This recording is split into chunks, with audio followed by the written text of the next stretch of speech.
So part two of our little, actually it's a B2B marketing story, which is consistent with our topic for this whole lecture.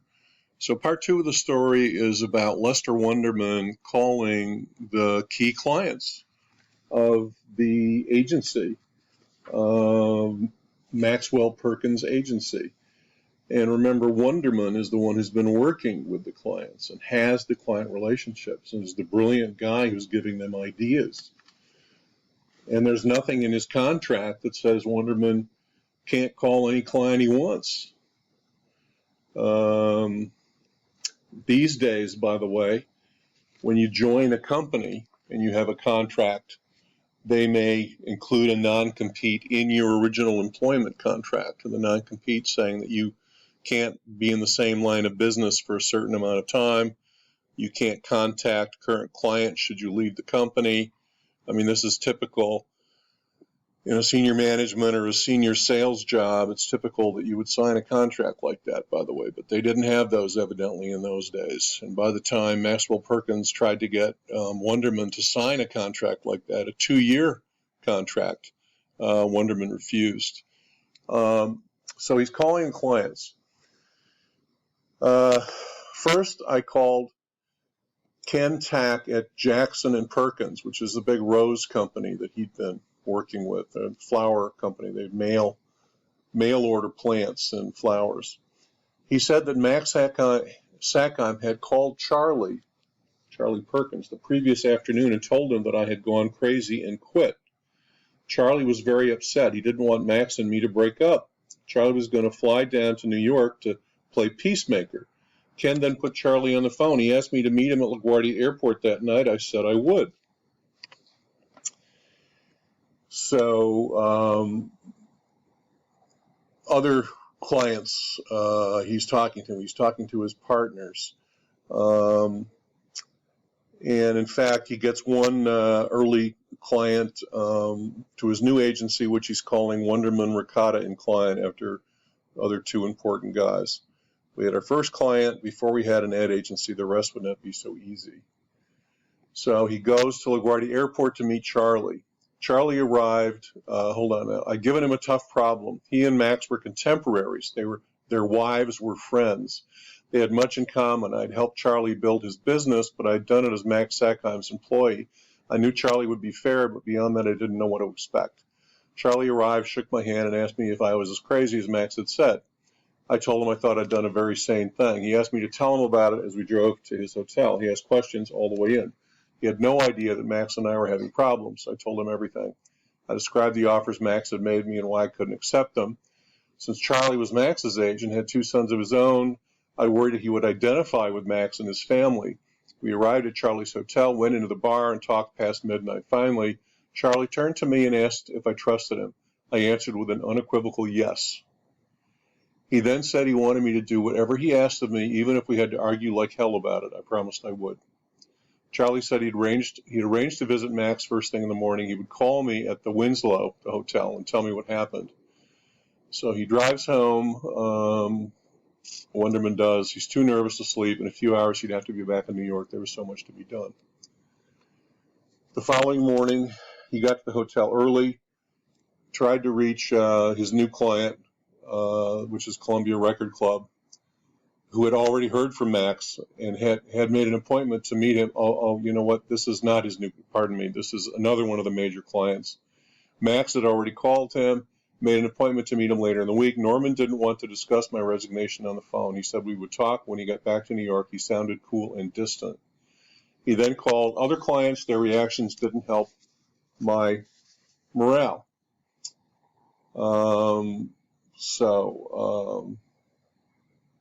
Okay, so all they wanted from an agency was ads that paid. He knew we could create them, but he was not going to wait for us to get organized. I was beginning to understand how hard it would be to start an ad agency. So he goes, my spirits were sinking fast when the phone rang. It was Charlie Perkins from the flower company. His call didn't give me any comfort either. He had seen Max. Now it was my turn, he said. I should arrange to see Max, apologize, and ask for my job back. I was not prepared to do that. Charlie reminded me of my promise to do what he had asked. Charlie was going back to Newark. He asked me to call him at his office on Monday to tell him how things worked out. What Charlie was really telling me was that he didn't want to change agencies or personnel. He wanted things to stay the way they had been. He wasn't going to decide anything now. I knew Charlie. If I didn't do as he asked, I wouldn't get his account.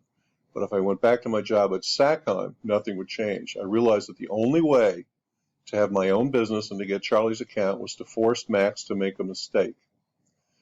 What had begun as a resignation on Tuesday had become a high-stakes poker game by Thursday, and I was playing with a weak hand. Norman Adler, which is his Columbia Records client, was back in town. We spoke on the phone. He was all business. He told me he'd arranged to see Max late that afternoon. That didn't help matters. I knew that if I saw Max first, he would withhold his cards until he knew what Charlie and Norman were going to do. I decided that my only chance was to bet everything on a bluff. I called Max and told him that Charlie had suggested we meet. I asked if I could see him at 2 o'clock. He agreed. When I walked into the familiar reception room of Maxwell Sackheim and Company, I felt strange.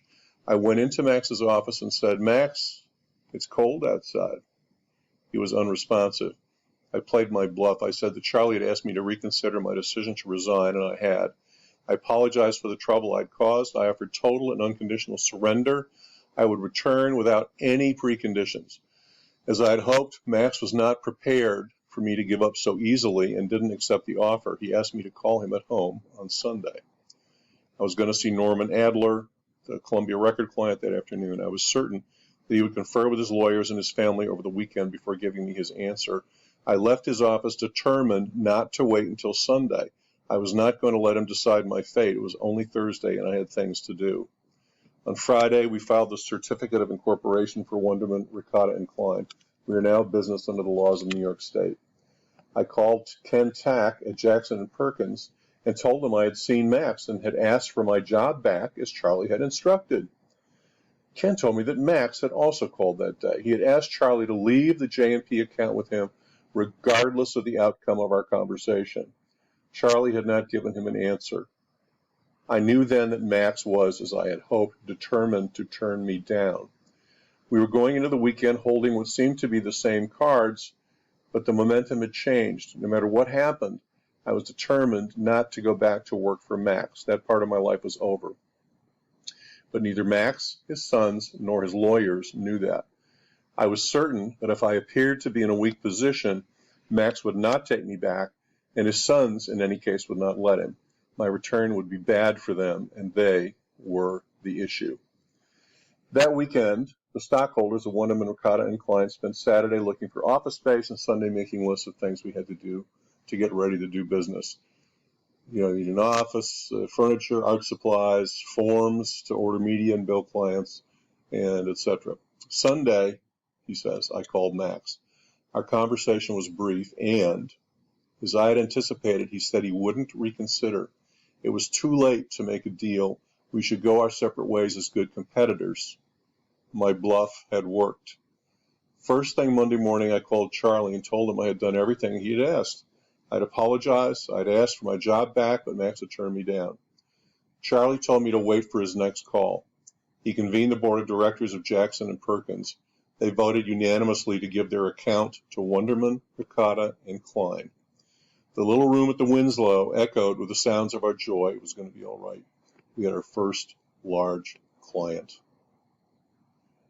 Things then began to move quickly. On Monday, August 25th, we held our first meeting. Not to repeat the error Max had made, I retained only 45% of the stock for myself. Thus, I could be outvoted by the other stockholders. 2 days later, they signed a 10-month sublease on office space. By the following week, the Columbia LP Record Club decided to give them their account.